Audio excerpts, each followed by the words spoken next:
The first time my sister cried at my wedding shower, everybody in the room thought it meant love. I did too. For maybe 3 seconds, I let myself believe I was standing inside one of those soft family moments people remember forever. The kind with ribbon curls all over the coffee table and women laughing too loud in the kitchen and somebody's perfume mixing with the smell of vanilla cake and coffee. The kind where older relatives say things like, "This is what life is supposed to look like." My mother's living room was full by noon. There were pale pink flowers in grocery store vases, tissue paper spilling out of gift bags, and a long folding table pushed against the wall with chicken salad, sandwiches, fruit, and little frosted cookies, shaped like wedding dresses. My Aunt Rachel had brought her deviled eggs in the same glass dish she used for every holiday, and my best friend Lily was sitting on the floor by the fireplace curling ribbons around her fingers like she had all the time in the world. I stood near the armchair everybody wanted me to sit in, smiling so much my cheeks already hurt. I was 25, legally married already on paper because Ethan's insurance kicked in faster that way, but the real wedding was still ahead of us. The church, the dress, the vows in front of everybody, the full beginning. This shower was supposed to be part of that, proof that my life had become something solid and visible, something nobody could take away or question or reduce to maybe next year. I wanted that more than I liked admitting. Growing up, Chloe had always been the kind of person people noticed first. She walked into rooms like she had music behind her. I was the one who remembered birthdays, brought extra tape, cleaned up after parties, called our grandmother back when everybody else forgot. Chloe got admired.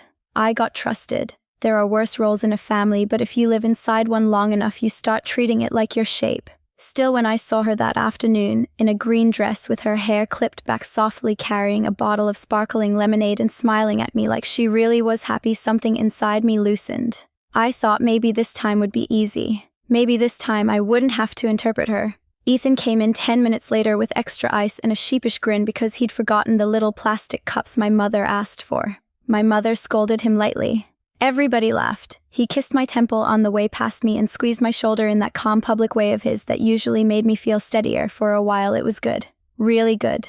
Women I had known since middle school told me marriage advice I didn't ask for. Somebody joked that Ethan had better learn how to load a dishwasher correctly. My mother cried once already over the guest towels Aunt Denise had embroidered. Even I laughed at that. Then Chloe stood up to do a toast. She lifted her glass with one hand and pressed the other to her chest like she was trying to keep something inside. At first, her voice sounded normal. Warm. A little dramatic, the way Chloe always was when people were watching. She said Ava has always been the kind of person who gives more than she gets. That got a soft murmur from the room. My mother smiled like she approved of the line. Then Chloe looked at me and something in her face changed. Not completely. Not enough that anyone else would have called it strange. But the smile didn't hold. Her eyes filled too fast. Her mouth trembled in a way that didn't match the words she was saying. "You deserve to be happy," she said. And then she had to stop. The room went tender around her immediately. My mother whispered, "Oh, honey." Somebody set down a fork. Aunt Rachel reached for a tissue box. It all happened in that familiar female way, that ritual of making emotion into something warm and beautiful the second it appears. Chloe laughed once through tears and said, "I'm sorry. I don't know. Seeing you finally with a good man, it's a lot." Everybody melted. Everybody except me, because I was looking at Ethan. He had gone still. Not touched. Not bashful, not the way a man looks when his wife's sister says something sweet about him in front of a room full of women. He looked braced. That was the word that came to me later, braced, like he was waiting to see whether she was about to say too much. I felt something cold move under my ribs, just for a second. Then Chloe wiped under her eyes, smiled again, and finished the toast. People clapped. My mother teared up. Someone told Chloe she had such a beautiful heart. She sat down beside Lily and took the tissue Aunt Rachel handed her, and the room moved on. I tried to move on with it. I opened gifts, glass bowls, a white serving platter, a cookbook with handwritten notes in the margins from my mother, towels tied with satin ribbon, a card from Aunt Rachel with cash folded inside and the words, "Choose kindness but not at your own expense," written in her slanted blue handwriting. That line stayed with me for reasons I couldn't explain. The shower kept going, but I stopped feeling fully inside it. I started watching. Chloe kept smiling, but she never held my eyes for long. Ethan was attentive in a way that almost looked normal, except there was something overdone about it. He offered to carry plates to the kitchen, refilled drinks nobody had asked him to refill, kept touching the back of my chair lightly, as if he wanted the room to register what a good husband he was. Once, while I was unwrapping a box of wine glasses, I looked up and caught Lily looking at me, not smiling, studying. She glanced toward Chloe, then back at me just for a second. It was such a small look that I might have imagined it, but it made me more aware of my own hands. A little later, Aunt Rachel was standing near the dining room archway talking to my mother about how weddings bring old patterns right up to the surface, and my mother cut in so fast it almost made me flinch. "Well, not today," she said with a bright laugh. "Today is about Ava." Aunt Rachel went quiet in that deliberate way older women do when they know exactly what was just shut down. Nothing happened. That was the strangest part. Nothing happened, and yet by the time the last guest was leaving, I felt like I'd spent 2 hours standing in sunlight that was a little too strong. Afterward, the house emptied all at once. The ribbon scraps looked sad on the carpet. My mother was in the kitchen wrapping leftover cookies in foil. Lily had left after hugging me a little longer than usual. Aunt Rachel kissed my cheek and told me to call her if I needed anything, and there was something in the way she said it that almost made me ask need what instead. I carried gift bags out to Ethan's car. The late afternoon air felt colder than it should have for spring. I had both arms full of tissue paper and boxes, and I was halfway down the front walk when I realized I'd forgotten one of the cards on the entry table. I turned back before anyone noticed. That was when I heard Chloe's voice from the side hallway near the coat closet. Low, tight. "I couldn't do it," she said. Then Ethan even lower. "Not here." I stopped. It wasn't what they said. Not exactly, it was the tone. The fact that neither of them sounded confused. They sounded like two people in the middle of something that had started before I arrived. There was a pause after that. Not an awkward pause, not empty. A full one, shared. By the time I stepped into view, Chloe had her purse over her shoulder and Ethan was looking down at his phone like nothing at all had happened. Chloe smiled at me too quickly. "I was just saying bye," she said. I nodded like I believed her. In the car, Ethan talked about how well everything had gone, how happy my mom looked, how generous everybody had been. I answered when I needed to. I even leaned my head back and closed my eyes for a minute, pretending I was just tired. But that sentence stayed in me. I couldn't do it. That night, after we brought the gifts upstairs and stacked them by the dining table in our apartment, I stood in the bathroom taking out bobby pins while Ethan brushed his teeth. I tried to say it lightly. "Chloe got really emotional today." He spit, rinsed, and wiped his mouth. "Yeah. Weddings do that to people." He didn't look at me when he said it. I watched him in the mirror. It felt like more than that. Finally, he met my eyes and his face arranged itself into calm so quickly it made my stomach tighten. "Ava," he said, almost smiling, "it was your shower. She cried because she loves you. Don't make it weird. Don't make it weird." I looked down at the pink bobby pin in my hand and felt embarrassed so fast it almost covered everything else. Maybe he was right. Maybe I was overtired. Maybe I had let one strange moment and one half-heard sentence turn ugly in my head because happiness made me nervous and I didn't know what to do with a room full of people looking at me like I was finally chosen. But when I got into bed that night, sleep wouldn't come. I lay beside my husband in the dark and replayed Chloe's face over and over. The trembling mouth, the wet eyes, the way Ethan had gone still. And somewhere after midnight, with the apartment quiet and my heart beating too hard for no reason I could prove, the thought came to me so clearly it felt less like an idea than a bruise I'd just pressed by accident. Chloe hadn't cried like a sister watching me begin. She had cried like someone losing something. She had cried like someone losing something. I carried that thought around for 2 days like it was something hot wrapped in cloth. I kept shifting it from one hand to the other, hoping it would cool if I stopped looking at it directly. It didn't. On Monday after work, I sat in Lily's car outside the clinic because I didn't trust myself to go straight home and act normal. The parking lot was full of the usual end-of-day mess: brake lights, grocery bags, a woman dragging a tired toddler toward a minivan. But inside Lily's little Honda, it felt sealed off like a place where I could say something ugly without it becoming real too fast. She handed me an iced coffee she'd already bought me and said, "Okay, start from the beginning." So I did.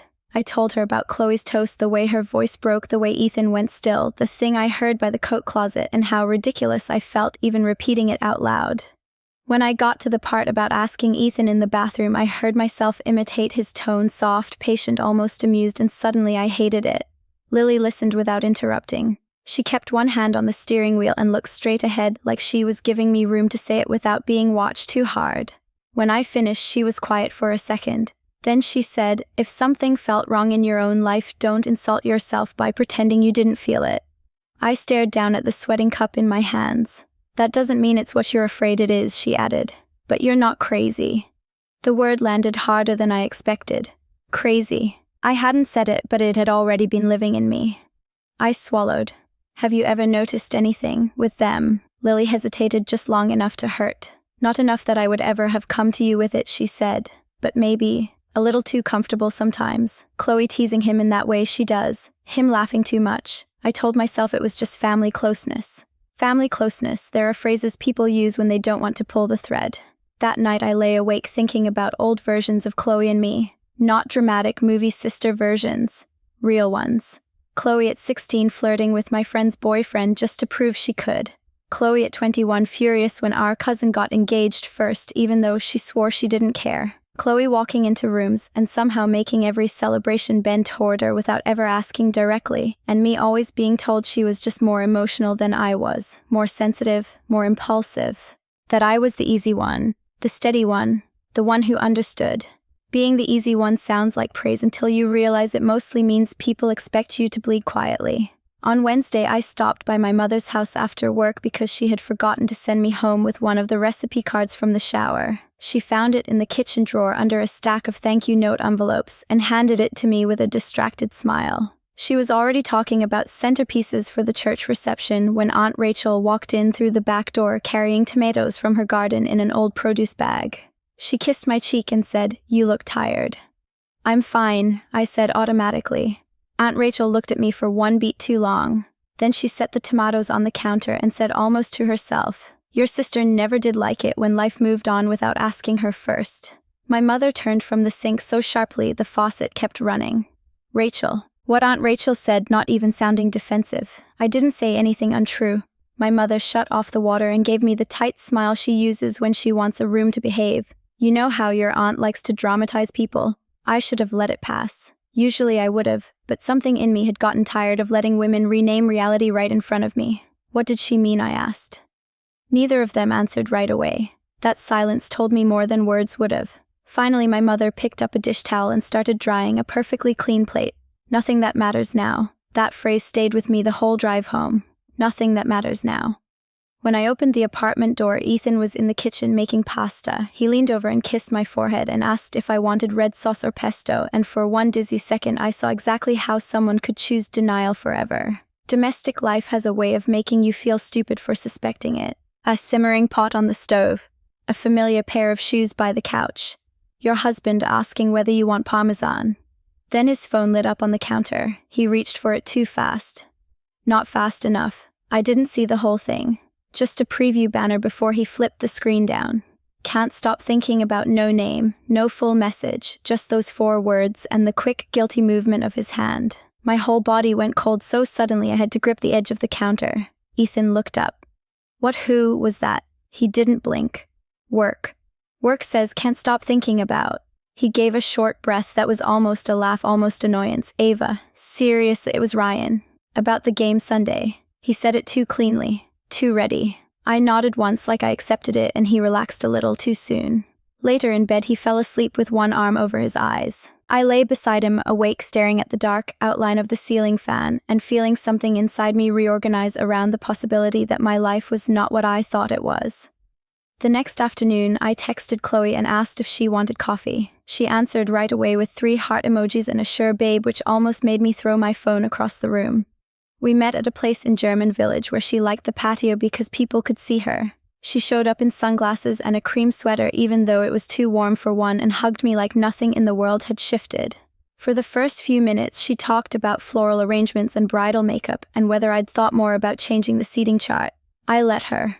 I watched her stir her latte and touch her necklace and smile at the barista when he passed by. Then I said as casually as I could, "You left pretty fast after the shower." Her spoon clicked against the cup. "I had an early morning." "You seemed upset." She gave a little laugh and looked down. "Oh my God, Ava, I cried at your wedding shower. I wasn't having a breakdown." "I didn't say you were." She lifted her eyes to mine then, and there it was again, that strange mix of softness and caution, like she was approaching something fragile she didn't trust. "You've been under a lot of pressure," she said. "Maybe you're reading too much into things because it's all getting so real." The words were gentle. The meaning underneath them wasn't. It's not us, it's you. I leaned back in my chair. What things? Now she got emotional too fast. I saw it happen. Her face changed almost on cue, hurt pouring in before I had actually accused her of anything. You know I love you, she said quietly. I hate that you'd even look at me like that. Like what? Like I was finally looking at her without the family script. My phone buzzed in my purse before I could answer. My mother. When I stepped outside to take it, her voice was already tense. What are you doing with Chloe? Having coffee? About what? I stared through the patio railing at the street. Why does it sound like you already know? A beat of silence. Then Ava, not every feeling needs to become a problem. Something in me hardened. Did you know something was off? No, she said too quickly. I just know this family and I know how easy it is for people to say things they can't take back. When I went back inside, Chloe was dabbing under one eye with a napkin. I sat down and suddenly felt tired in a way that had nothing to do with sleep. That evening, Ethan told me he had to run out for an hour because his brother needed help moving a couch. He said it while nodding his sneakers and checking his watch, not looking at me for very long. Which brother? I asked. He frowned. Micah. That's weird. I thought Micah was in Cleveland until tomorrow. He froze just a little. He came back early. Then he smiled like I was being cute for noticing details. After he left, I stood in the living room feeling humiliated by how obvious everything suddenly seemed and how badly I still wanted an innocent explanation. I called Lily and told her about the text preview, the coffee with Chloe, my mother's voice on the phone. She was quiet for a second. Then she said, Ava, I need to tell you something, and I didn't before because I didn't have anything solid. My throat tightened. What? The week you worked those late shifts before the shower, I drove past your building one night after dinner with Mateo. Chloe's car was outside. I shut my eyes. She might have been dropping something off, Lily said quickly. I told myself that at the time. But she was still there when we came back through almost an hour later. The room tilted. I sat down hard on the arm of the couch. Why didn't you tell me? Because I had nothing. And because I know what it means to put something like that into someone's marriage if you're wrong. I couldn't even blame her. That was the worst part. Everybody had been trying not to be the person who broke the world open. So I had been left standing inside it alone. When Ethan got home, he went straight into the shower. I didn't plan anything. I wasn't suddenly transformed into some sleek, suspicious wife from a TV show. I was just a woman with a pulse in her throat and a husband whose phone was face up on the coffee table for the first time in days. It buzzed once, a message banner slid across the screen before I could stop myself from seeing it. I'm sorry about today. Watching her open gifts for a life that should have been the rest cut off.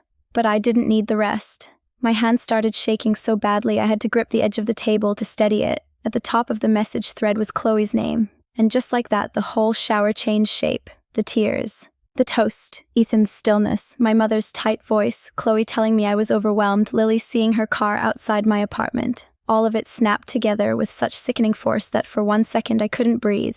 In the bathroom, the shower water kept running. I stared at Chloe's name glowing on my husband's phone and understood with devastating clarity that I was no longer trying to figure out whether something was wrong.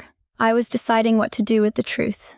I don't remember crossing the room. 1 second I was standing by the coffee table with Ethan's phone glowing in my hand, and the next I was in the bedroom with the door shut, sitting on the floor beside the bed like my legs had stopped belonging to me. I read the message again. I'm sorry about today.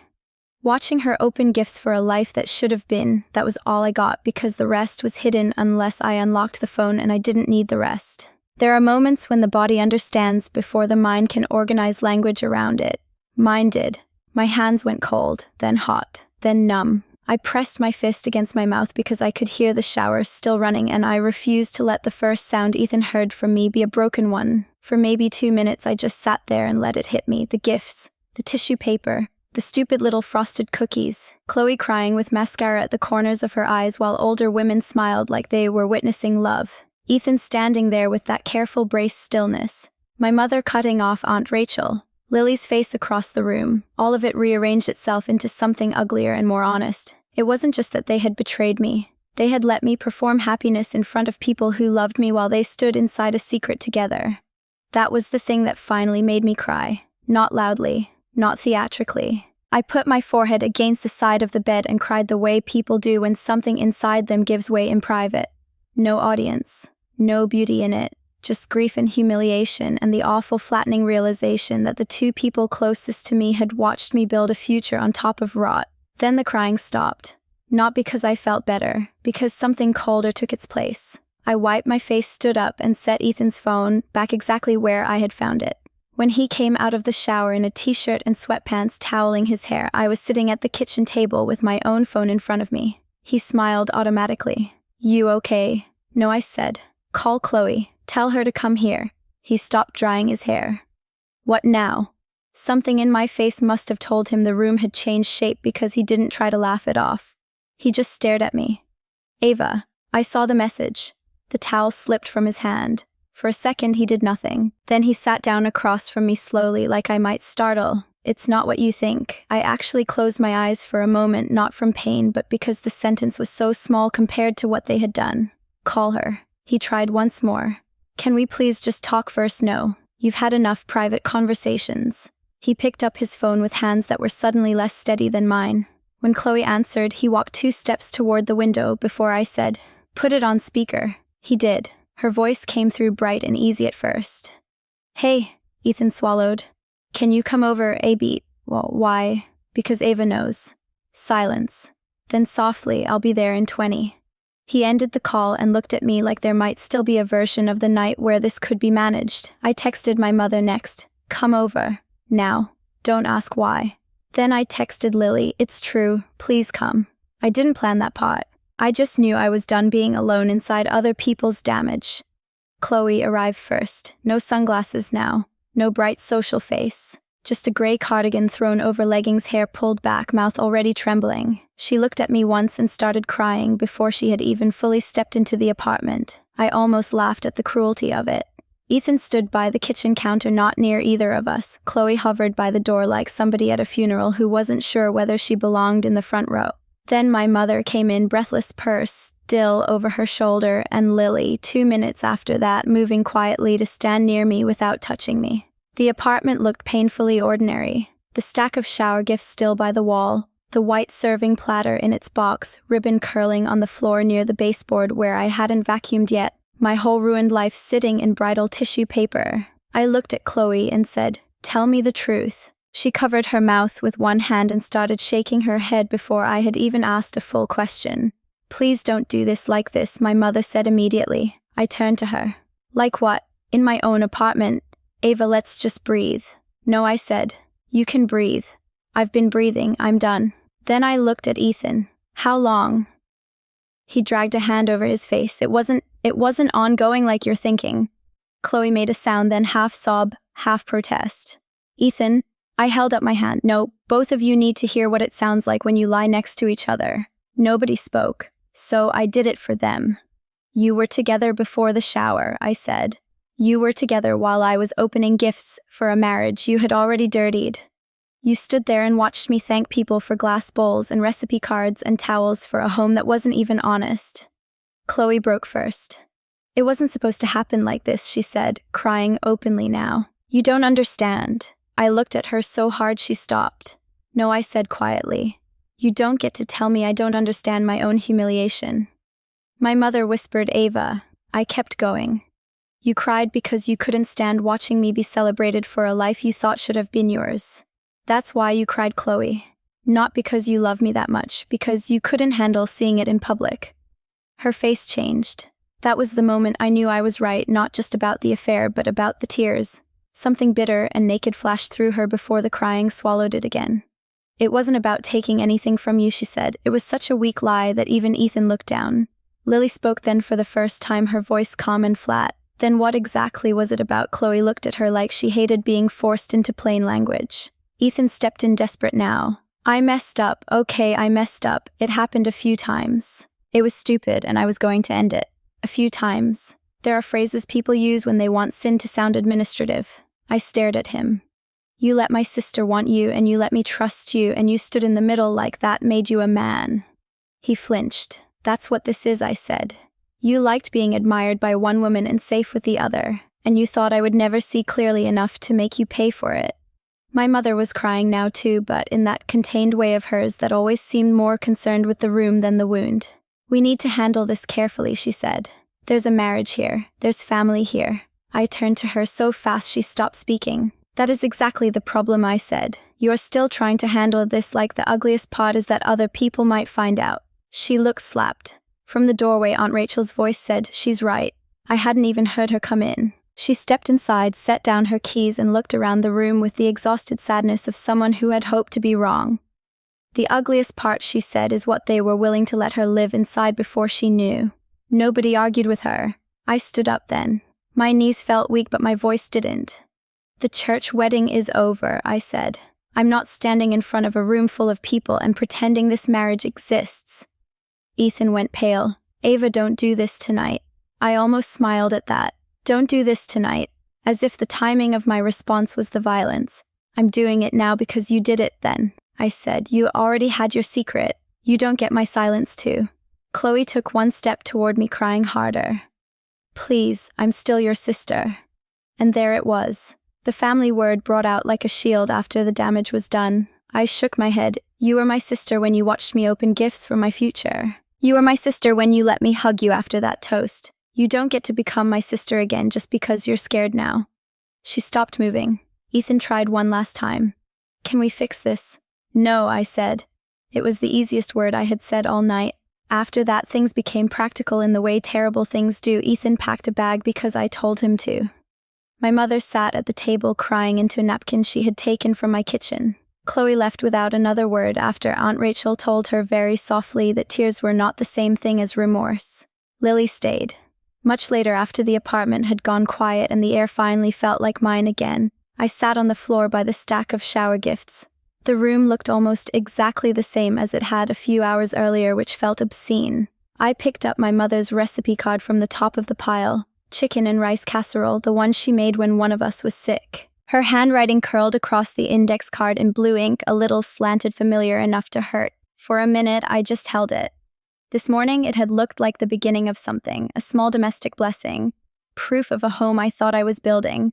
Now it was just a card in my hand, and somehow that steadied me, because the lie was gone, but the world had not disappeared with it.